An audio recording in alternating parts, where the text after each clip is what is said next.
যারা গ্রামে কিস্তি কালেকশন করে তাদের লজ্জা আছে নাকি? কি এনজিও গুলো যারা কিস্তি কালেকশন করে ওদের লজ্জা আছে? আসেনি? মানুষ ভাত খেতে পারে না, ঘরের টিন খুলে নিয়ে যায়, তাই না? তো এই এই ধরনের মানুষগুলো একটু শরম কম, এটাই আপনাদেরকে বুঝতে হবে। এবং ডক্টর ইউনূস আমরা যারা রাজনৈতিক কর্মী আমাদের পিছনে তার কিস্তি কালেকশনের কর্মীদেরকে লাগাই দিছে হ্যারাসমেন্ট করার জন্য। দেখবেন যে আমাদেরকে যারা হ্যারাসমেন্ট করতেছে ডক্টর ইউনূসের ছবি আছে এবং তারা গ্রামীণ ব্যাংকে, গ্রামীণ ফোনে অথবা ওই যে গ্রামীণ এনজিওতে চাকরি করে। খুব ভালো করে খেয়াল করবেন এই কিস্তি কালেকশন করার লোকগুলোকে আমরা যারা রাজনৈতিক লড়াই সংগ্রাম করি ডক্টর ইউনূসের একটু সমালোচনা করলে ওরা এসে আমাদেরকে হ্যারাসমেন্ট করে।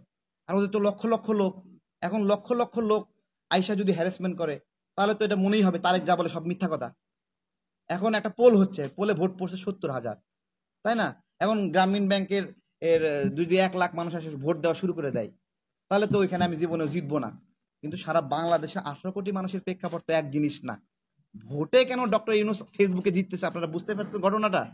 গ্রামীণের কিস্তির লোকগুলো যুদ্ধ ঘোষণা করছে আমাদের বিরুদ্ধে, যে ডক্টর ইউনূসকে জেতাতে হবে আমাদের বিরুদ্ধে। এই তো, তো দেখা যাবে ফেসবুক দিয়ে কতটুকু বিজয় হয়। ওই মব আর সৃষ্টি হতে দেব না আমরা, ঠিক আছে? মব সৃষ্টি করতে হলে সকল দল মিলে আমরা প্রতিহত করব।